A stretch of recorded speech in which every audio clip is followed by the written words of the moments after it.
Que la grâce, que la paix du Seigneur s'étendent sur chacun de vous ce matin. Je suis heureux de vous voir. Bon sabbat. Hier soir, nous avons vu un sujet particulier, important. Attention, Satan n'a pas dit son dernier mot. Mais nous avons conclu ce sujet en disant que quel que soit ce qu'il fera, la bataille est déjà perdue pour lui. Ce matin, nous avons un sujet des plus importants. Bientôt, une nouvelle capitale pour la terre.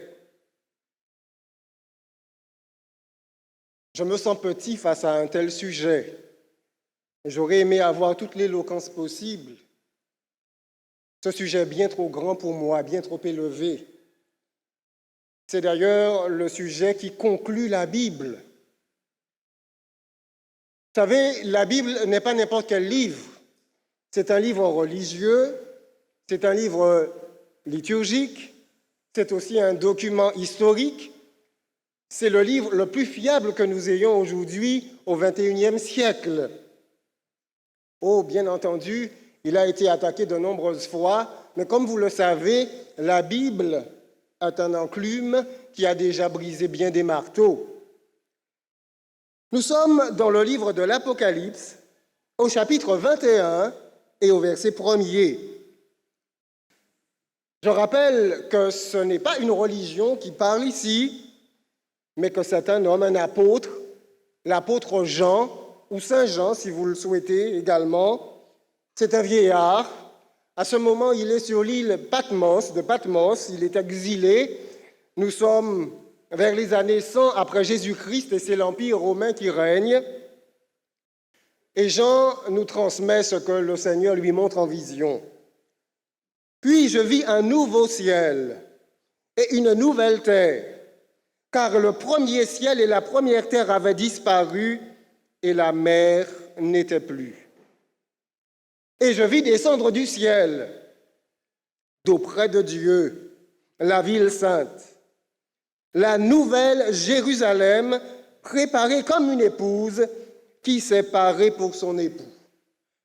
Voici ici décrit le plan de Dieu, son intention, sa grâce, comme nous l'a chanté le frère tout à l'heure, sa grâce infinie, sa grâce sans pareil, a conçu un plan, mais un plan incomparable. Lorsque l'homme a péché, il a choisi un nouveau maître, il a choisi un nouveau Seigneur. Il a dit en fait à Dieu, je ne veux pas de toi, je choisis Satan, c'est lui qui sera mon guide. Ton adversaire, c'est lui que je choisis, que je préfère. C'est lui qui me conduira et c'est lui qui me bénira. Mais Dieu ne s'est pas laissé rejeter de façon si simple. Loin de vouloir détruire sa créature, il a préféré se sacrifier lui-même en son propre Fils. Pour pouvoir nous accorder le pardon, pour pouvoir en toute justice nous accorder la grâce et que nous soyons sauvés. Mais bien plus que cela, Dieu voulant manifester son amour, un amour incommensurable pour l'homme à l'univers entier, a conçu un plan formidable. La terre devra devenir son lieu d'habitation, sa résidence, la nouvelle capitale, non pas simplement de l'humanité, mais la nouvelle capitale de l'univers. C'est ça son projet que nous considérons ensemble. Au verset 2, je vis descendre du ciel, d'auprès de Dieu, la ville sainte, la nouvelle Jérusalem, préparée comme une épouse qui s'est parée pour son époux. Au verset suivant, et j'entendis du trône une forte voix qui disait, voici le tabernacle de Dieu avec les hommes. Il habitera avec eux et ils seront son peuple et Dieu lui-même sera avec eux. Voilà son souhait, habiter avec les hommes, être le Dieu des hommes, être au milieu des hommes, faire des hommes son propre peuple.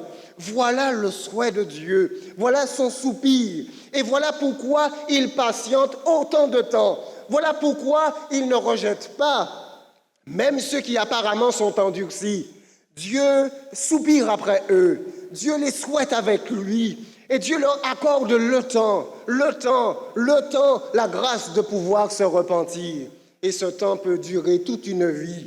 Dire le soupir de Dieu d'avoir avec lui sa créature. Voici le tabernacle de Dieu avec les hommes, il habitera avec eux. La Bible, l'Apocalypse, Saint Jean nous présente une nouvelle étonnante et infinie. Et voyez-vous, ce n'est pas simplement lui qui annonçait cela. Jean le Baptiste l'annonçait. Repentez-vous, croyez à la bonne nouvelle, car le royaume des cieux est proche. Jésus-Christ également disait ce même message à ses auditeurs. Le message de la Bible est spirituel, religieux, mais aussi politique. Il nous dit qu'ici-bas, Dieu viendra. Il nous dit qu'ici-bas, Dieu s'installera. Il nous dit qu'ici-bas, Dieu installera sa capitale au milieu des hommes. Il essuiera, au verset suivant, toutes larmes de leurs yeux, et la mort ne sera plus, et il n'y aura plus ni deuil, ni cri, ni douleur, car les premières choses ont disparu. Voilà le projet divin, voilà le projet de Dieu pour l'homme. Faire disparaître la souffrance, faire disparaître la mort sous toutes ses formes, à tout niveau, que ce soit au grand niveau, que ce soit dans l'infiniment petit, au niveau des cellules. Le plan divin de Dieu est d'éradiquer complètement la mort. Ça, c'est son plan. Et en conclusion, il n'y aura plus ni deuil, ni cri et ni douleur. D'où mon thème, un monde nouveau, un monde incomparable, un monde que l'humanité n'a jamais vu et un monde après lequel chacun dans le plus profond de son cœur soupire. Au verset 5, il est dit, « Et celui qui était assis sur le trône dit, « Voici, je fais toutes choses nouvelles. » Et il dit, « Écris. » Il s'adresse à Jean et lui dit, « Écris, car ces paroles sont certaines et véritables. » Cette expression se retrouve souvent dans l'Apocalypse au chapitre 21. Vous savez, ce qui est présenté ici est tellement incroyable, tellement étonnant, tellement sidérant que Dieu comprend que l'homme pourrait ne pas croire.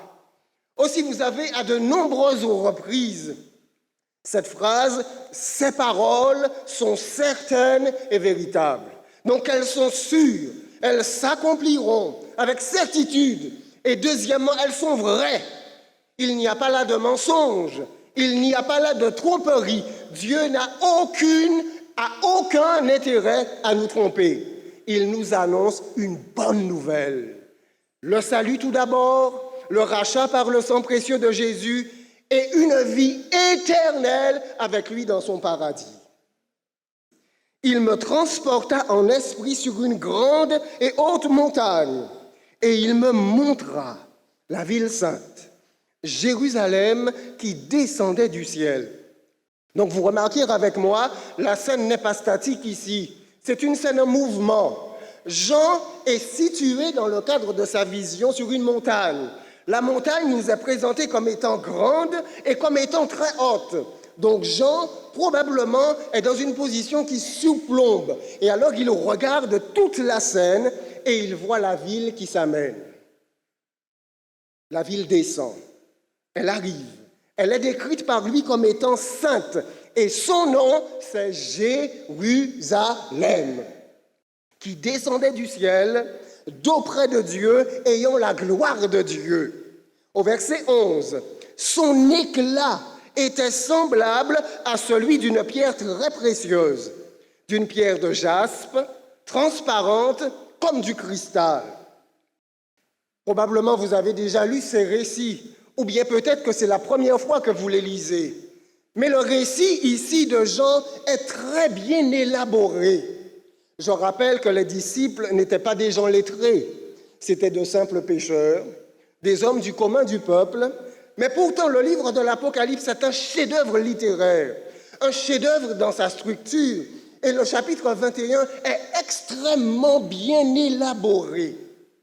Les détails qui sont présentés sont cohérents, sont logiques et défient même les scientifiques qui pourraient investiguer dans ce récit. Nous poursuivons. Tout d'abord, il y a une description visuelle de la ville. C'est une ville éclatante, c'est une ville éblouissante, c'est une ville qui irradie. Et c'est la première chose que Jean voit. D'ailleurs, la ville vient de loin, et alors il la voit qui arrive de manière éblouissante. Ensuite, déterminons son emplacement.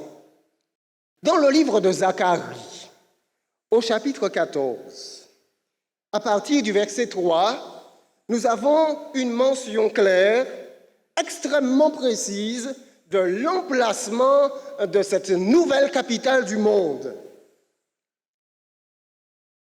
L'Éternel paraîtra et il combattra ces nations. Donc vous avez ici une référence à ce que nous avons considéré hier soir. Satan qui, de son côté, va chercher à mettre en place une coalition afin de faire la guerre à Jésus-Christ. Donc c'est la première partie de ce passage et cela a lieu au retour de Jésus. Ensuite, le verset suivant, le verset 4, vous avez un écart chronologique de 1000 ans entre les deux événements. Ses pieds se poseront en ce jour sur la montagne des Oliviers.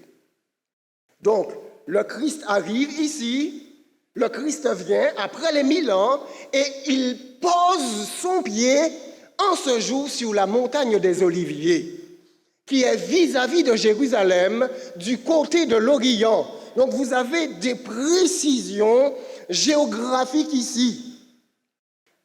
Donc le Christ arrive, il pose son pied sur la montagne des Oliviers. Mais vous ne devez pas imaginer ici le petit Jésus, non, c'est un Dieu. Il est pleinement homme, mais c'est un Dieu. Et son poids est insupportable pour le mont des Oliviers, qui tout de suite va se mettre à s'ébranler. Et on le voit dans la suite du verset. La montagne des Oliviers se fendra par le milieu à l'Orient et à l'Occident. Et il se formera une très grande vallée. Une moitié de la montagne reculera vers le septentrion et une moitié vers le midi. Lorsque le Christ pose le pied sur le mont des Oliviers, alors vous avez l'écorce terrestre dans cette région qui commence à bouger, et vous avez une vallée qui se forme. La vallée, c'est une crevasse, une énorme vallée qui se forme de l'Orient à l'Occident. Donc vous avez ici la carte du Moyen-Orient.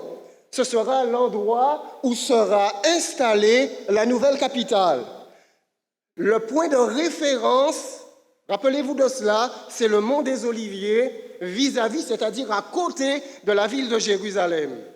Le Christ pose le pied et alors vous avez une fissure tectonique qui se met en place de l'Orient, c'est-à-dire de l'Est, jusqu'en Occident, c'est-à-dire à l'Ouest. Et sur une très importante étendue, plus de 2200 km, nous verrons cela tout à l'heure. Donc de l'Orient à l'Occident, de l'Est à l'Ouest. Et vous avez une énorme crevasse, une vallée. Ensuite, cette vallée va se séparer. Donc d'un côté, vous avez une série de montagnes, et de l'autre côté de la vallée, vous avez une autre série de montagnes. Et alors, les deux séries de montagnes vont s'écarter de façon à laisser l'espace pour une immense plaine. Et ce sera à cet endroit que sera positionnée la nouvelle capitale, la nouvelle Jérusalem. Revenons, si vous le voulez bien, au livre de l'Apocalypse. Nous sommes en Apocalypse, au chapitre 21 et à partir des versets 12. Nous avons vu cette ville qui s'amène, nous avons vu l'emplacement où elle prendra position. Maintenant, Jean va continuer à nous donner des détails sur cette nouvelle capitale. Au verset 12, Apocalypse, chapitre 21, verset 12, il est dit, « Elle avait une grande et haute muraille. Elle avait 12 portes, et sur les portes, 12 anges. et des noms écrits, ceux des 12 tribus des fils d'Israël. Donc Jean décrit ce qu'il commence à voir. Et d'emblée, nous remarquons que cette ville a un certain style. Elle ne correspond pas aux villes modernes que nous avons aujourd'hui. Par exemple, Paris est une grande ville, New York également, mais cette capitale ne correspond pas à ce type de ville. Au contraire, elle correspond aux villes anciennes, aux villes médiévales. Vous savez, les villes médiévales étaient entourées de murailles. Une muraille, une enceinte protégeait cette ville contre les attaques extérieures. La Nouvelle Jérusalem est une ville qui nous est présentée un peu de ce type-là. Elle avait une grande et haute muraille. Donc c'est la première chose que Jean commence à voir. Ensuite, il dit, elle avait 12 portes, et sur les portes, 12 anges, et des noms écrits, ceux des 12 tribus des fils d'Israël. Donc c'est une ville du style médiéval, ayant une muraille, et vous avez 12 portes. Et ce sont les portes qui donnent accès à cette ville. Donc c'est une ville qui a la possibilité de se fermer, c'est une ville qui est extrêmement sécurisée. Et c'est ce point que nous présente ici la prophétie. Nous poursuivons. Au verset 13, Jean va nous décrire la disposition des portes. À l'Orient, c'est-à-dire à l'Est, 3 portes. Au Nord, 3 portes.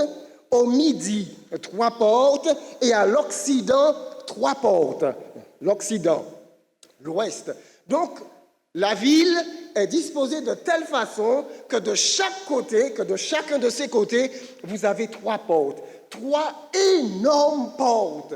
3 portes de dimension incommensurable. Et il est dit qu'au-dessus de ces portes, vous avez des anges, 12 anges.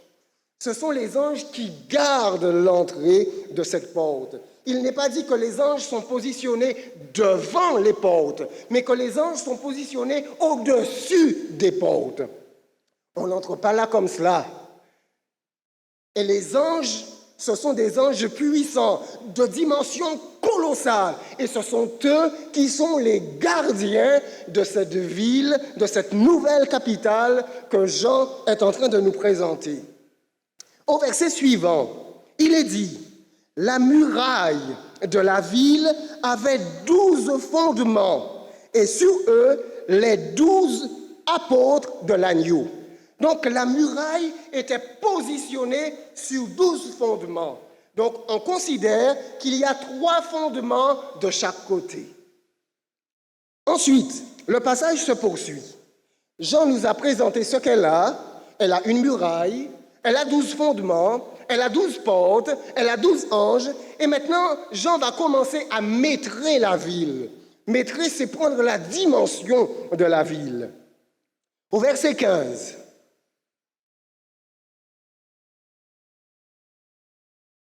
Celui qui me parlait avait pour mesurer un roseau, afin de mesurer la ville, ses portes et sa muraille. Donc, vous avez des détails précis qui vous sont donnés. Au verset 16, la ville avait la forme d'un carré et sa longueur était égale à sa largeur. Donc, nous avons ici une information très importante. La ville est un carré parfait. Un carré parfait, avec la longueur qui correspond à la largeur. Donc Jean n'aura pas besoin de mesurer chacun de ses côtés. Et c'est ce que nous lisons dans la suite des passages. Il mesura la ville avec le roseau et trouva 12 000 stades. Le texte original dit, il mesura la ville sur. Il mesura la ville avec le roseau sur 12 000 stades.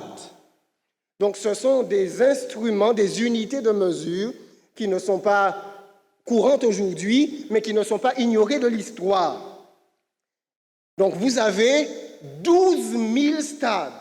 Donc chacune de ces dimensions, chacun des côtés de la ville fait 12 000 stades. Donc si vous calculez 12 000 par 12 000, vous avez 144 millions.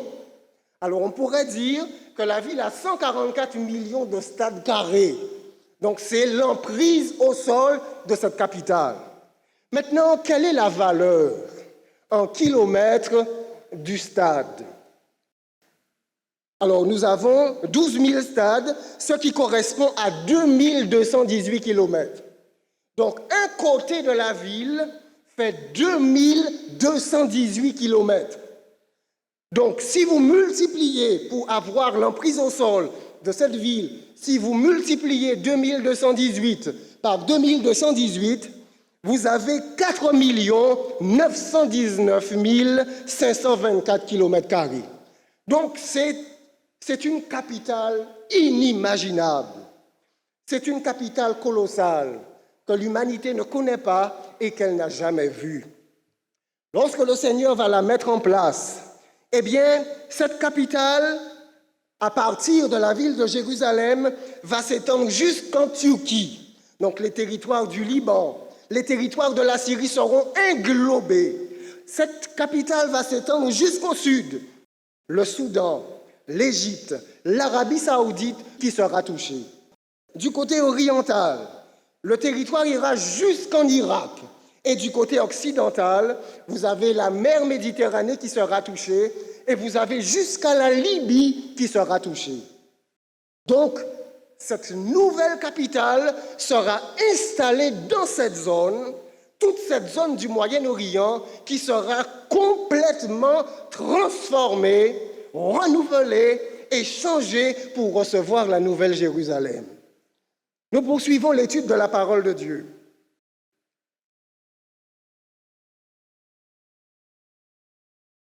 Alors nous sommes au verset 17.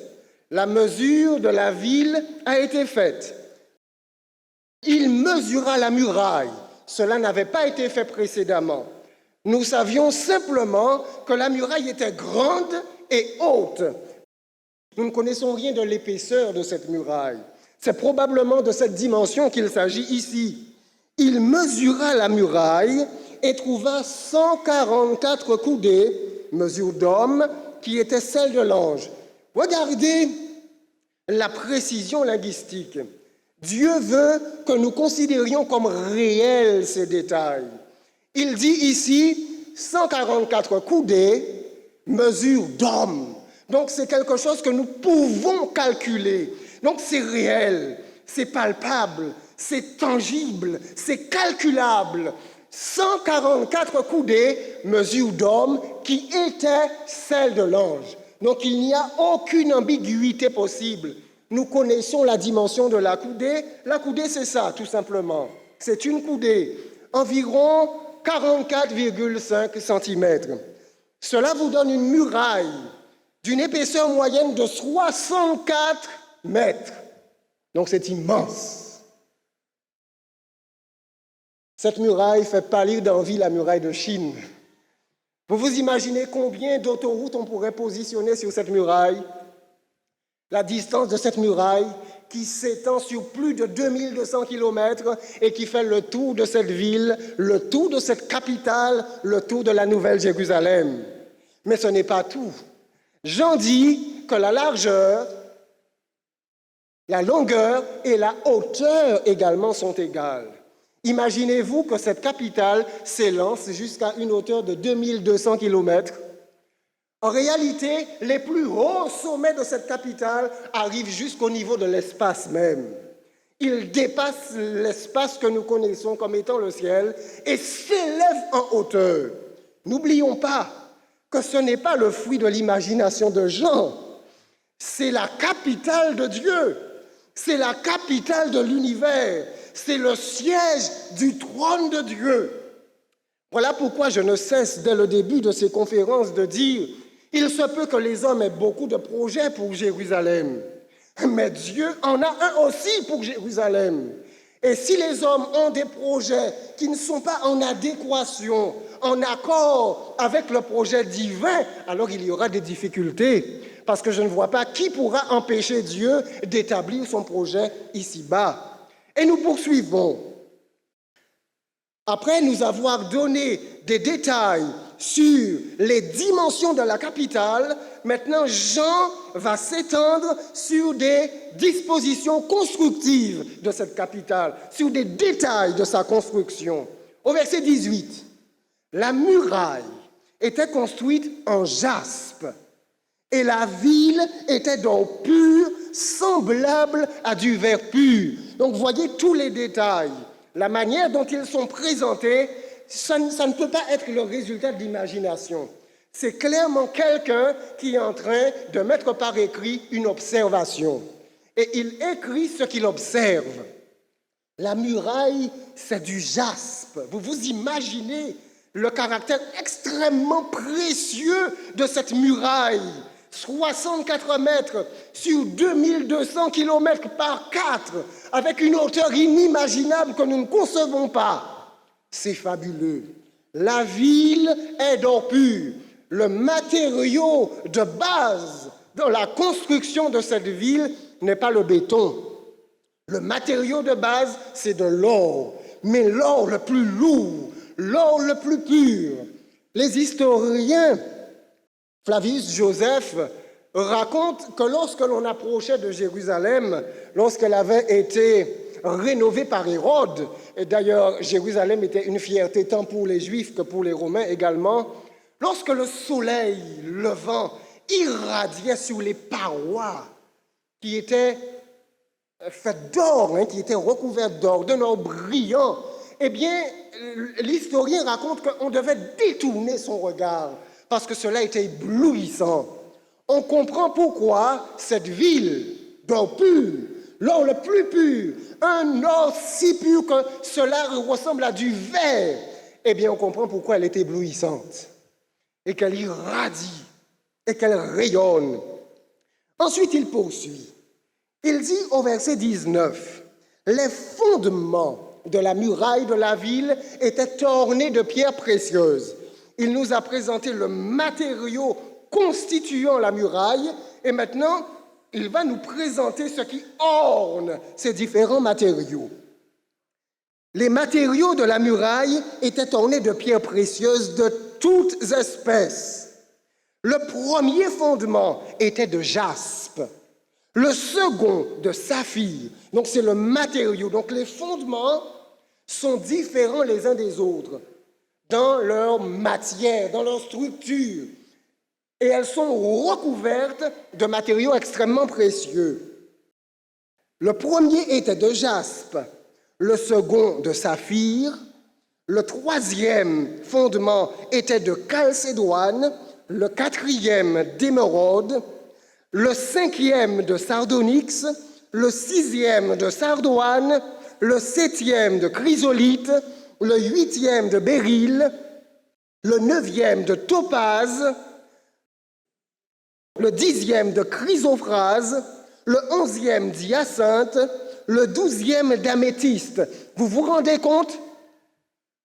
Vous avez ici une quantité colossale de matériaux d'une valeur inestimable qui ferait pâlir d'envie les hommes les plus riches de notre monde d'aujourd'hui. Les plus grandes richesses des nations, des trésors aujourd'hui, ne sont rien, ne sont que pâle figure à côté de ce déploiement de richesses qui sera exposé lorsque cette capitale sera mise en place. Ensuite, les 12 portes. Alors, je voudrais juste dire en passant que ces pierres que vous avez, chacun de ces fondements, ces pierres correspondent aux mêmes pierres que portait le pectoral du souverain sacrificateur. Donc, une pierre par tribu, c'est fantastique, hein?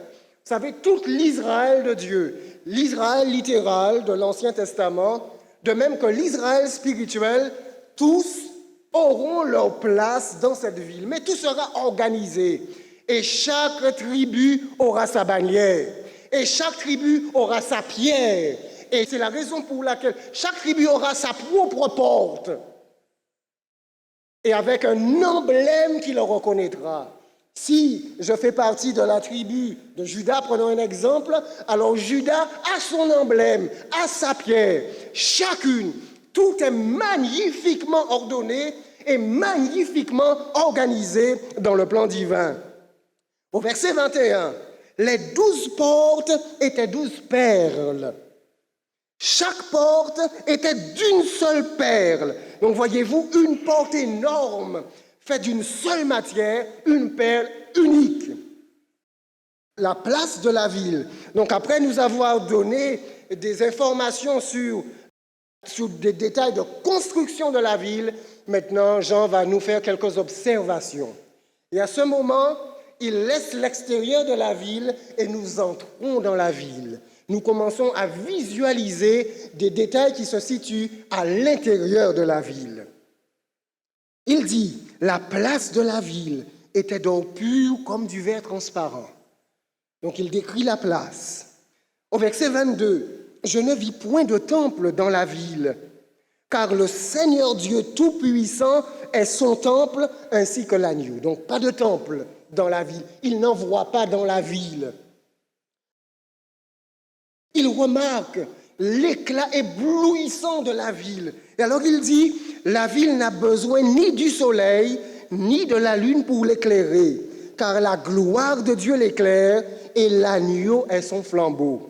Il n'est pas dit que la lune n'existe pas. Il n'est pas dit que dans ce monde nouveau, le soleil ne sera plus présent, mais en fait que la ville n'en aura pas besoin. La ville baigne dans un éclat phosphorescent constant. La ville baigne dans une radiance, et c'est la présence de Dieu qui irradie. Vous savez, je suis un mortel et je ne sais pas ce qu'est un Dieu. Mais Dieu est un Dieu. Et nous ne connaissons pas sa nature. Sa nature nous dépasse.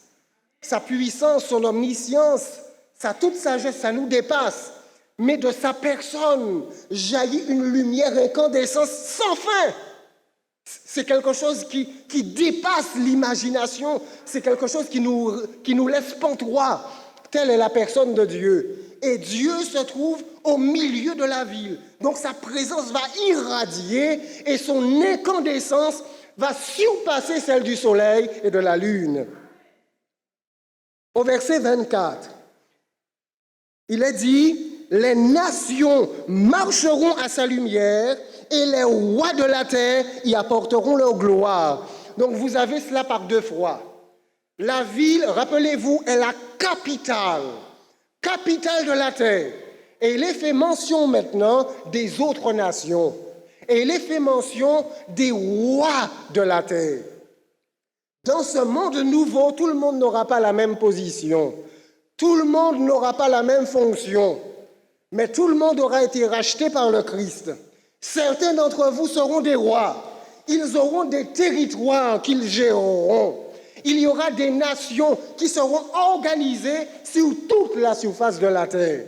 Je ne sais pas ce que je serai et je ne sais pas ce que vous serez. Mais nous savons qu'il y aura des échanges. L'état de vie ne sera pas statique. Et c'est ce que nous présente ce verset. Les nations marcheront à sa lumière et les rois de la terre y apporteront leur gloire. Jérusalem, c'est la capitale, et des autres nations, vous avez des échanges, vous avez des mouvements de personnes. Et ils y apportent leur gloire, leur réalisation, leur invention, et tout cela se dirige vers la capitale. Et de la capitale, ils reçoivent des instructions et revont dans leur territoire. Et c'est pourquoi vous avez les nations marcheront à sa lumière, évolueront selon l'ordre divin. Un monde nouveau, c'est réel. C'est ce qui est écrit là, c'est dans la Bible. Et tous, nous pouvons le voir et nous pourrons le lire. Au verset 25, il est dit, « Ces portes ne se fermeront point le jour, car là, il n'y aura point de nuit. » La ville est une ville ouverte. C'est-à-dire que Dieu ne ferme pas l'accès. Bien que la ville soit extrêmement sécurisée, de toutes parts sur la terre, on pourra y avoir accès. On pourra avoir accès au Dieu de l'univers. Au verset 26, on y apportera la gloire et l'honneur des nations. Encore une fois, des échanges nous sont présentés et c'est ce que nous prophétise exactement l'homme du Seigneur. Au verset 27, Il n'entrera chez elle rien de souillé, ni personne qui se livre à l'abomination et au mensonge. Il n'entrera que ceux qui sont écrits dans le livre de vie de l'agneau. La ville, c'est un espace de pureté. Le monde nouveau, c'est un espace de pureté. C'est un espace où le mal a disparu, où il n'existe plus. Un monde nouveau. Demain soir, nous verrons plus en détail ce passage. Il n'entrera que ceux qui sont écrits dans le livre de vie de l'agneau. D'où mon titre pour demain soir. Citoyens et héritiers d'un monde nouveau. C'est ce que Dieu a préparé pour vous et moi. Laissez-moi vous dire, c'est ce que Dieu a préparé pour tous les hommes. Que les hommes soient ses amis, que les hommes soient ses ennemis, c'est ce que Dieu a préparé pour eux. S'ils se repentent, s'ils croient en Jésus, parce que c'est lui qui donne accès à cette capitale, ils seront acceptés. Nous le verrons encore davantage demain soir. J'ai encore quelques minutes. Il me montra, chapitre 22, verset 1er, l'ange dirige l'attention de Jean maintenant sur deux derniers éléments que nous considérons et après quoi nous allons clôturer. Il me montra un fleuve d'eau de la vie, limpide comme du cristal, qui sortait du trône de Dieu et de l'agneau. Fleuve d'eau de vie, vous savez, beaucoup d'hommes dans ce monde ont obtenu tout ce qu'ils désiraient. Il n'y a pas longtemps, j'étudiais l'histoire d'un empereur de Chine qui était omnibulé par la vie éternelle. Et vous savez, quand vous avez tout, quand vous avez l'empire, quand vous avez la richesse, quand vous avez tous les biens possibles, que vous reste-t-il à avoir? Eh bien, la vie éternelle. Et alors, il était omnibulé par cette pensée et il a voulu qu'on lui fasse une espèce de pilule. Mais hélas, cette pilule a eu l'effet inverse et il est mort des suites de maladies chroniques. Mais le livre de l'Apocalypse nous donne le secret de l'éternité. Au verset 2, au verset suivant, au milieu de la place de la ville et sur les deux bords du fleuve, il y avait un arbre de vie, produisant 12 fois des fruits, rendant son fruit chaque mois, et dont les feuilles servaient à la guérison des nations. Donc voici l'arbre de l'éternité, l'arbre d'accès libre. Et l'arbre, c'est un seul arbre. Et il est dit que l'arbre est sur les deux bords du fleuve. Donc c'est un arbre particulier. Vous savez, c'est un arbre à deux troncs. Un tronc de chaque côté, mais l'arbre se rejoint par le milieu, et c'est ce que la Bible appelle l'arbre de vie. C'est l'arbre qui perpétue la vie, et grâce à lui, eh bien, vous pouvez vivre éternellement. C'est ce que dit ici ce récit. Au verset 3, il n'y aura plus d'anathème, aucune cause de malédiction. Le trône de Dieu et de l'agneau sera dans la ville. Ses serviteurs le serviront et verront sa face, et son nom sera sur leur front. Et je conclus avec le verset 6. Il me dit, ces paroles sont certaines et véritables. Encore une fois, Jean atteste cela. Ce n'est pas l'Église adventiste. Ce n'est pas une dénomination religieuse. Cherchez cela aujourd'hui, vous avez Internet. Nous avons des versions bibliques à profusion. Nous pouvons vérifier les textes originaux, les textes hébraïques, les textes de la Septante. Nous pouvons vérifier tout cela, les textes grecs. Et vous avez ça dans toutes les Bibles. Ces paroles sont certaines et véritables. Et le Seigneur, le Dieu des esprits, des prophètes, a envoyé son ange pour montrer à ses serviteurs les choses qui doivent arriver bientôt. Mes amis, il fera bon vivre dans un pareil environnement. Il fera bon vivre avec le Seigneur.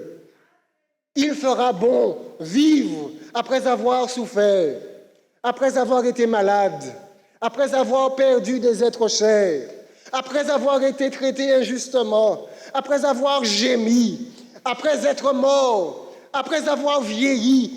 Il fera bon vivre dans le monde nouveau du Seigneur. Nous serons guéris. Nous vivrons dans l'éternelle jeunesse, dans l'amour, dans la paix, dans la bienveillance, dans le bonheur. Et nous n'aurons besoin de rien. La richesse, il y en aura à profusion. Nous marcherons sur de l'or. Nous toucherons des murs faits de jaspe. Nous aurons tout ce qu'il faut pour jouir du bonheur. Que disons-nous? Cela, c'est le plan que Dieu a établi pour les êtres humains. Parce qu'il nous aimait, parce qu'il nous désire avec lui, parce qu'il souhaite que nous soyons heureux. Combien veulent être là? Amen. Combien veulent dire au Seigneur merci? Oui, mes amis, nous pouvons lui dire merci. Nous ne sommes pas dignes de cela. Dieu nous aime et non seulement il nous sauve, non seulement il fait de nous des citoyens du monde nouveau, mais il fait de nous ses héritiers.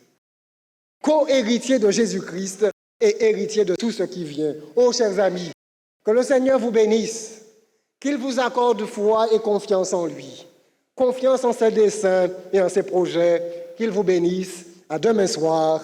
Amen.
Je marcherai avec Dieu, déjà je suis heureux.